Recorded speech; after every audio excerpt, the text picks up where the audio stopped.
बांग्लादेश ने कभी भी इंडिया के डिफेंस के शोबे में ज़्यादा दिलचस्पी नहीं दिखाई।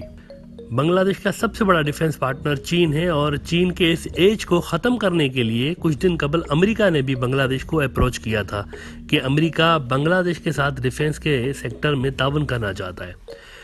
बहरहाल अमेरिका को अभी तक कोई क्लियर रिस्पॉन्स तो नहीं मिल सका इस सिलसिले में, लेकिन इंडिया को कई बार मायूसी हुई है और इंडिया की जानिब से अपने डिफेंस हार्डवेयर बेचने के लिए लाइन ऑफ क्रेडिट भी दी गई बांग्लादेश को, लेकिन फिर भी बांग्लादेश ने इंडिया से डिफेंस का सामान नहीं खरीदा।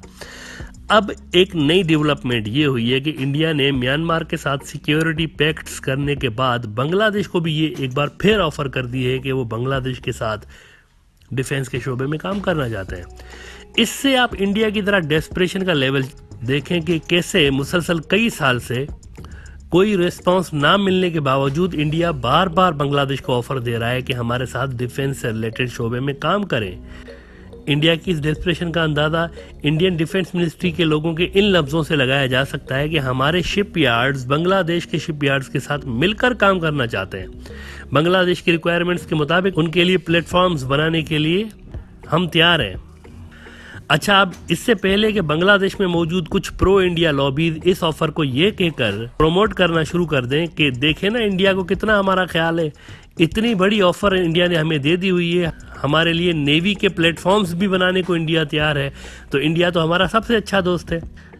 इससे पहले कि आपको ये सारी बातें सुनने को मिले, आइए ज़रा पर्दे के पीछे की कहानी जान लेते हैं कि असल में हो क्या रहा है कि जिस वजह से बार बार ये ऑफर इंडिया की जानिब से आ रही है बांग्लादेश को। देखें जनाब, हो ये रहा है कि कॉक्सिस बाजार का नाम तो आप सबने सुना होगा, बांग्लादेश का एक बहुत अहम इलाका है। यहाँ पे चीन पहले ही अल्ट्रा मॉडर्न सबमरीन बेस बना रहा है जिसे BNS शेख हसीना कहा जा रहा है। ये एक बहुत ही आला क्वालिटी का सबमरीन बेस है, इतना बेहतरीन है कि इंडिया को खुद को ये रिजर्वेशंस हैं कि बांग्लादेश के अलावा चीन की जो नेवी है वो भी ना इसको यूज करने लगे इमरजेंसी मकासद में। और चीन ने, आपको मालूम है कि बांग्लादेश को सबमरीन्स भी बेची हुई है पहले ही। ये कॉक्सस बाजार वाला जो बेस है ये 10,300 करोड़ टका की बड़ी रकम से बन रहा है। इससे आप अंदाजा लगा सकते हैं कि इसमें क्या क्या लेटेस्ट फैसिलिटीज हो सकती हैं। इसके अंदर हर वो चीज़ होगी जो कि एक कंप्लीट सबमरीन बेस में होनी चाहिए।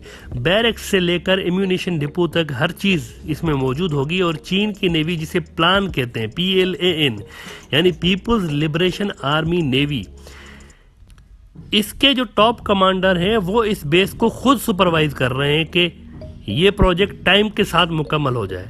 अब इंडिया को दरअसल ये खतरा लायक हो गया है कि अगर चीन की नेवी यहाँ भी आ गई किसी न किसी रूप में, सपोर्टिंग स्टाफ की सूरत में ही सही, तब तो मुश्किलातें और भी डबल हो जाएंगी इंडिया के लिए, क्योंकि वहाँ जो ज़मीनी बॉर्डर है उन इलाकों में अलग मसाइल चल रहे हैं चीन के साथ। ऐसे में अगर नेवी भी, इंडिया की जो नेवी है, अगर वो भी चीनी रेडार्स के नीचे आ गई तो इश्यूज बहुत ज़्यादा बढ़ जाते हैं। ये वो रीज़न है जिस वजह से इंडिया इतना डेस्परेट है कि किसी भी तरह चीन को काउंटर करने के लिए उसकी कोई एंट्री मिल जाए बांग्लादेश के समंदरों में। और ये जो बहुत सारे प्रोजेक्ट्स चल रहे हैं उनमें से कोई एक आध प्रोजेक्ट ही मिल जाए ताकि नाम को ही सही इंडिया की प्रेजेंस तो हो वहाँ पर बांग्लादेश के पानियों में, जहाँ चीनी कंपनियां पहले ही बड़े पैमाने पर काम कर रही हैं। असल कहानी ये है जिस वजह से बांग्लादेश को ये रसगुल्लों जैसी मीठी मीठी ऑफर्स दी जा रही हैं इंडिया की जानिब से। इंडिया के सेक्रेटरी ऑफ डिफेंस प्रोडक्शन राजकुमार साहब ने ये तक कह दिया कि आकाश मिसाइल हो या हमारे रेडार्स हो, हमारी आर्टिलरी गन्स हो, जिसमें भी बांग्लादेश हमारे साथ काम करना चाहे हम तैयार हैं। आप जरा इनकी ऑफर की लेवल देखें, हम तैयार हैं, कोई भी आपकी कोई भी डिमांड हो हम तैयार हैं।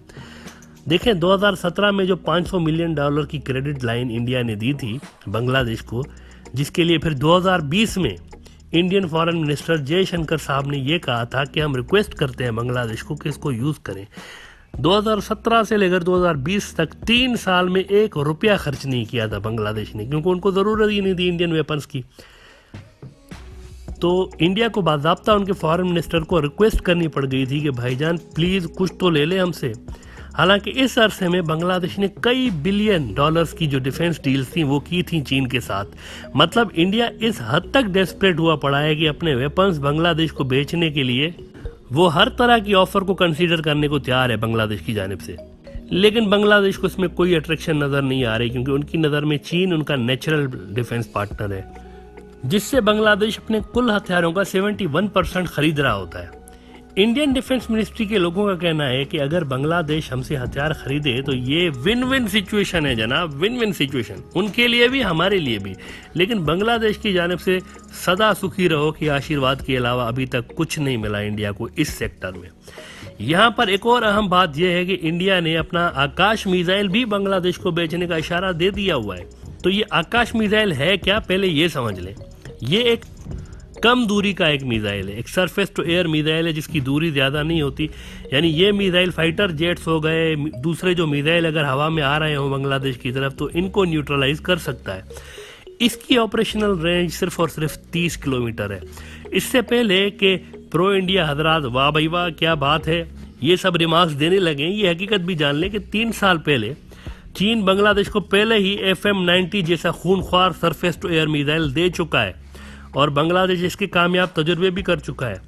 इंडियन ऑफर से 3 साल पहले, यानी इंडिया 3 साल लेट है दरअसल surface to air missile Bangladesh को बेचने के लिए। ये जो चीनी मिसाइल है FM-90, इसको पहले ही बांग्लादेश की एयरफोर्स और उनकी नेवी दोनों इस्तेमाल कर रही हैं। इंडिया ने बांग्लादेश को अपने रेडार भी ऑफर किए हुए हैं। हालांकि इंडिया के सामान का हाल ये है कि अभी 2 दिन पहले ही क्या हुआ है अरुणाचल प्रदेश में, चीन ने अरुणाचल प्रदेश में सैटेलाइट जैमर्स लगा दिए हैं और इंडिया की जो सैटेलाइट्स हैं वो काम नहीं कर रही इन इलाकों में। तो इंडिया के जो रेडार हैं फिर वो क्या इफेक्टिवनेस दिखा सकते हैं। बहरहाल बांग्लादेश के पास ऑलरेडी चीनी रेडार भी मौजूद हैं जिन्हें SLC-2 कहा जाता है। दूसरे बांग्लादेश के पास जो रेडार्स हैं वो स्विट्जरलैंड के हैं जिन्हें स्काई गार्ड रेडार्स कहा जाता है। लिहाजा यहाँ भी इंडिया से पहले चीन पहुंच चुका है रेडार वाली फील्ड में भी बांग्लादेश के अंदर। इसीलिए इस बात की उम्मीद बहुत ही कम है कि बांग्लादेश इंडिया से ऐसी कोई चीज़ खरीदेगा जिसका ऑलरेडी उनके पास आला चीनी अल्टरनेट मौजूद है। इंडिया को चाहिए कि बांग्लादेश को वो चीज़ ऑफर करे जो कि बांग्लादेश के पास पहले नहीं है, यानी वो सारी चीज़ें जो कि बांग्लादेश ने पहले नहीं ले रखी चीन से और वो हों भी अच्छी क्वालिटी की। अगर इंडिया के पास वो चीज़ें मौजूद हैं तो वो बेचने की कोशिश करे बांग्लादेश को, वरना तो बांग्लादेश को ऑब्वियसली चीन की मार्केट ही अट्रैक्टिव लगेगी क्योंकि वहाँ पर बड़े ज़बरदस्त किस्म के प्रोडक्ट्स मौजूद हैं। गालिबन बांग्लादेश की जो डिफेंस एक्सपर्ट्स हैं उनकी नज़र में पाकिस्तानी मॉडल भी है, क्योंकि पाकिस्तान एक वक्त था कि बहुत ज़्यादा चीज़ें इंपोर्ट कर रहा होता था डिफेंस से रिलेटेड, लेकिन अब पाकिस्तान की जो डिफेंस इंडस्ट्री है वो एक्सपोर्ट करने लगी है चीज़ों को।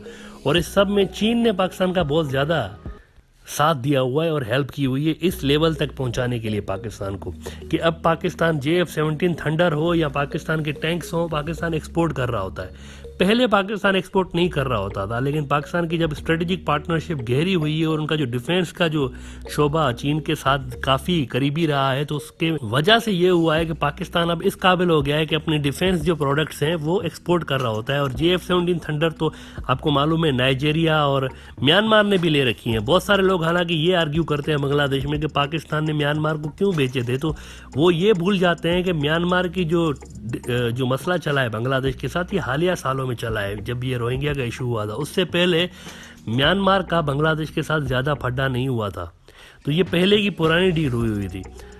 और इवन अगर बांग्लादेश पाकिस्तान को अप्रोच करता है JF-17 थंडर जहाज़ लेने के लिए तो क्या आपको लगता है कि पाकिस्तान उसको इनकार कर सकता है? सवाल ही पैदा नहीं होता कि पाकिस्तान बांग्लादेश को JF-17 थंडर ना दे। लेकिन बात होती है प्रेफरेंसेस की कि बांग्लादेश किस चीज़ को प्रेफर कर रहा होता है। तो ये जो पाकिस्तानी मॉडल है गालिबन ये भी बांग्लादेश के जो डिफेंस एक्सपर्ट्स हैं उनकी नज़र में होगा कि चीन के साथ जब उन्होंने कोऑपरेशन बढ़ाई हुई है तो वो एक्सपोर्ट करने के लेवल पे पहुंच चुके हैं अपने डिफेंस प्रोडक्ट्स को। और इंडिया के साथ अगर वो लगे हुए होते तो इंडिया तो खुद रूस और इसराइल से हथियार ले रहा होता है। तो डिफेंस इंडस्ट्री को बढ़ाना भी एक अलग से फैक्टर होता है जो कि बांग्लादेश के जो एक्सपर्ट्स हैं वो गालिबन इसको भी कंसिडर कर रहे हैं।